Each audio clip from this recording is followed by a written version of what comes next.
同志们，今天咱们聊个能让国际新闻版面都炸锅的大事儿。伊朗的超级通货膨胀掀起了3年来最大规模的抗议浪潮，而就在这节骨眼上，特朗普突然跳出来放狠话：伊朗要是敢枪杀和平示威者，美国就出手相救。我们的枪已经上膛，随时能行动。听到这话的时候，你脑子里第一反应是什么？是不是不对劲儿？太不对劲儿了！你品，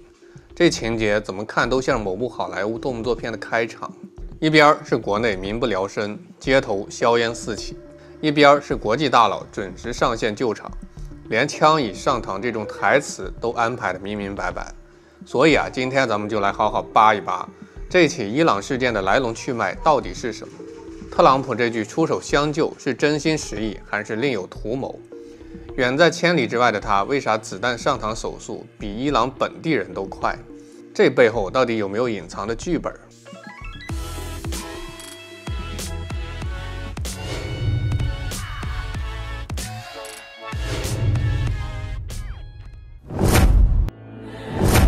大家好，欢迎来到老友记，我是大钊。在正式开扒之前，我先问大家一个问题：如果你的工资一个月算下来只有100多美元，买一袋面包就要花掉一大半，家里动不动就停水停电，你会不会生气？会不会想站出来说句话？伊朗老百姓现在面临的就是这种绝境，而这一切就是这场抗议风暴的根源。今天咱们就顺着民生痛点到抗议升级，到特朗普介入的脉络，把这事儿聊透。先给大家还原一个最有戏剧张力的场景。美国东部时间凌晨2点58分，大多数美国人还在睡梦中。特朗普突然在自己的社交平台真相社交上发了条爆炸性帖子，原文是这么说的：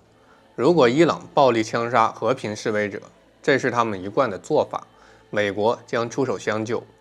我们的枪已经上膛，随时可以行动。各位凌晨2点多不是办公时间，不是紧急发布会，就这么悄咪咪的发一条准战争宣言，这操作是不是很迷？我想起以前听相声说的赶场救驾，主角总是在最关键时刻准时出现，连台词都不带差的。特朗普这波简直是把相声里的救场搬到了国际政治舞台上。而另一边伊朗的情况已经乱成一锅粥。这场抗议是从2025年12月28号开始，最初只是德黑兰几个市场的商贩罢工，原因很简单，活不下去了。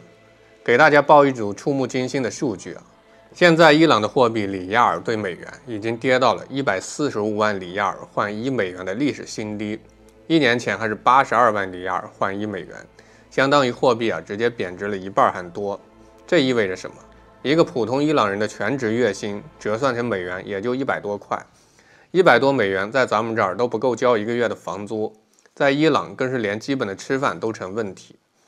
有抗议者接受采访时说，这里每一个人都在为一丁面包而挣扎，这话听着就让人心酸而且伊朗是个依赖进口的国家，货币贬值直接导致物价飞涨，12月份的通货膨胀率高达52%，食品、药品要么买不起，要么买不到，连城市里都开始定期停水停电。汉书历史奇传说，民以食为天，意思是老百姓最基本的需求就是吃饱饭，这个需求都满足不了，社会就很容易出乱子。伊朗现在就是典型的食不果腹，居不安宁，所以最初的商贩罢工很快就蔓延成了全国性的示威浪潮。德黑兰、伊斯法罕、马什哈德等多个大城市都被卷了进来，这也是伊朗自2022年阿米尼事件后最大规模的抗议活动。最关键的是这次抗议和以往不一样，以前的抗议可能还只是求政府改善经济，这次直接喊出了独裁者去死的口号，明摆着需要政府更迭。而且抗议的主力军除了普通民众，还有一个关键角色，大巴扎的商贩。可能有观众不知道，伊朗的大巴扎可不是普通的菜市场，它是国家的经济命脉，也是政权稳定的压舱石。几十年来，大巴扎都是支持政权的。1979年的伊斯兰革命也和大巴扎的罢市有关，现在连大巴扎都站到了政权的对立面，这说明伊朗内部矛盾已经彻底激化到了不可调和的地步。那么这事件的起末，从经济崩溃到全国动荡，伊朗的困局到底有多深呢？为了让大家更清楚地了解整个事件的来龙去脉，我给大家梳理一个时间线，咱们一步步看。2025年12月28号，伊朗首都德黑兰的2个主要移动市场，商贩因为物价飞涨、货币贬值，开始罢工抗议，这是抗议的起点。12月29号，抗议活动蔓延到德黑兰市中心的萨阿迪街和舒适街区，数百人参与集会，开始喊出反政府口号。12月30号，伊朗政府罕见的表态，承认抗议活动的合理性，说会建立对话机制和抗议组织者沟通。总统佩泽希奇扬也公开说，人民的生计是我们每天关心的问题，还承诺要改革货币和银行体系。但老百姓根本不买账，因为这种画大饼的承诺之前就已经听了无数次了。2026年1月1号，抗议冲突升级，西部城市洛尔代干发生警察和抗议者激烈冲突，造成2人死亡。抗议者向省政府大楼、清真寺、银行等行政建筑投掷石块，还有汽车被纵火焚烧。同一天，西部城市库赫达什特1名巴基斯坦民兵成员被杀，13名民兵受伤。巴斯基民兵是伊朗革命卫队的下属组织，相当于政权的私人武装。他的伤亡标志着冲突已经从和平抗议变成了武装对抗。1月2号，特朗普在社交平台发帖，警告伊朗不要枪杀和平示威者，否则美国将出手相救。枪已上膛的言论引发全球关注。同一天，伊朗最高安全机构负责人阿里拉里贾尼回应说，特朗普的干涉会导致整个地区动荡，还说是特朗普开启了这种冒险主义。1月3号，抗议活动进入第6天，多个城市的抗议仍在继续，甚至有抗议者的葬礼都变成了抗议集会。人权组织报道，已经有至少7人在冲突中死亡，安全部队用了催泪瓦斯跟实弹射击。从这个时间线能看出来，整个事件的升级速度非常快，从商贩罢工到全国动荡，只用了短短几天时间。但这背后不是偶然，而是伊朗长期累积的矛盾的总爆发。中国论衡说，冰冻3尺非一日之寒，伊朗现在的困局就是冰冻3尺的结果。首先是经济困局，伊朗受西方制裁几十年，经济一直就不好。2025年6月又和以色列爆发了12天的战争，进一步加重了经济负担。战争导致数百人死亡，还让伊朗的军事核设施遭到破坏。本来就是脆弱的经济雪上加霜，货币贬值、通胀高企只是表面现象，深层原因是政权的经济政策失败，把大量资金都花在了海外的恐怖主义代理人和核武器研究上，而国内的农业、水利、电力、民生领域却长期被忽视。美国国务院的声明里就提到，几十年来，伊朗政府忽略了伊朗的经济、农业、水利和电力，却将数十亿美元花在恐怖主义代理人和核武器研究上。你听这味儿，核武器。话说回来，这话虽然有美国的立场，但也反映了部分事实。其次是政治困局，伊朗是政教合一的国家，最高领袖哈梅内伊掌握着实权，总统佩泽希奇扬其实没有多少权力。面对抗议佩泽希奇扬虽然承认，如果问题得不到解决，我们将无法执政，但他根本拿不出有效的解决方法。政府只能一边承诺改革，一方面让安全部队暴力镇压。这种又打又哄的手段已经失效了，因为老百姓已经彻底失去了信任。有个19岁的大学生抗议者就说如果你认为伊朗人会信这个政府或者政权，那你就一定太天真了。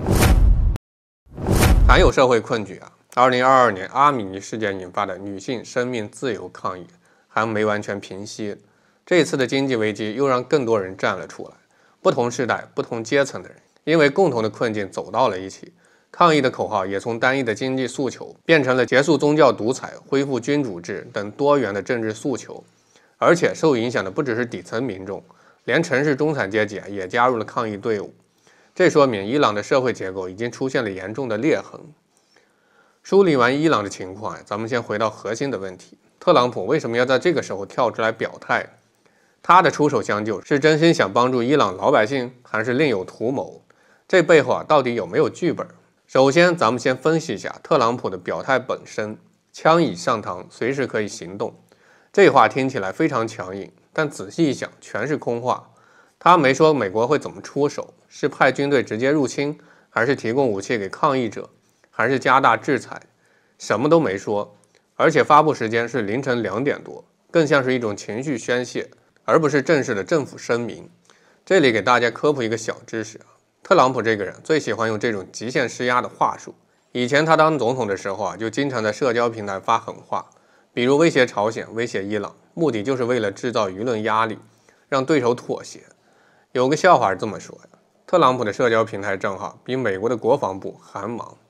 全世界的麻烦都要靠他发推特来解决。这次他又故技重施，大概率想通过这种强硬的表态抢占国际舆论高地，同时给自己捞取政治资本。其次咱们分析特朗普的动机。从政治角度来看，特朗普现在可能正在为2028年的总统大选做准备。美国国内有不少人支持对伊朗采取强硬态度，特朗普这个时候表态，正好能迎合这部分选民的口味。而且拯救民生、反对独裁是美国政客常用的口号。特朗普用这个口号，既能显得自己有正义感，又能打击对手。那你再对下味儿，为啥这个口号会出现在本次的伊朗街头？再从经济角度看，伊朗是石油大国，控制伊朗的石油资源对美国来说非常重要。如果伊朗政权更迭，新的政权大概率会亲美，到时候美国就能在中东地区获得更大的利益。特朗普是商贩出身，最看重的就是利益，他不可能放过这个浑水摸鱼的机会。从历史角度看，美国干涉伊朗内政已经不是第一次，最著名的就是1953年。美国中央情报局策划政变，推翻了当时伊朗民选的摩萨台政府，扶持巴列维国王上台。2025年7月，罗马还举办了国际自由伊朗峰会，有很多西方国家的政客、外交官参加，公开支持伊朗的反对派，说要支持伊朗人民的自由斗争。所以美国一直有干涉伊朗内政、推动伊朗政权更迭的想法。这次特朗普的表态，正是这种想法的公开体现。说到这儿，可能有观众会问，那这到底是不是剧本？我的观点是不能说完全是剧本，但肯定是借题发挥。伊朗的抗议是真实的，老百姓的苦难是真实的，但特朗普的表态是利用了这种真实的苦难，为自己的政治和经济利益服务，典型的趁虚而入。伊朗现在内部动荡，正是最虚弱的时候，特朗普这个时候跳出来，就是想趁你病要你命。这里可以用一个最简单的逻辑来验证。如果特朗普真的想救伊朗老百姓，为什么在伊朗遭受西方制裁、老百姓生活困苦的时候，美国不解除制裁，反而继续施加最大压力？美国国务院的声明里明确说到，继续对伊朗政权实施最大压力。这说明美国的目的不是救老百姓，而是搞垮伊朗政权。所谓的出手相救，不过是一个借口而已。还有一个细节很能说明问题，特朗普说伊朗一贯暴力枪杀和平示威者，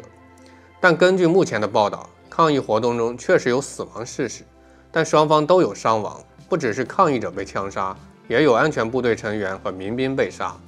而且伊朗政府已经表态要和抗议者对话，虽然诚意不足，但也不是完全暴力镇压。特朗普故意说伊朗政府暴力，不提其他的情况，就是为了制造伊朗政权是独裁暴君的舆论，为自己的干涉找借口。这种选择性报道的手法在国际政治中很常见，说白了就是拉偏架。你说他背后为了谁？这还用说吗？聊到这里很多观众跟我都会有一样的感受，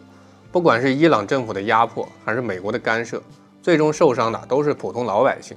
这就是我们今天深挖的痛点。在国际政治的博弈中普通民众往往是最大的受害者。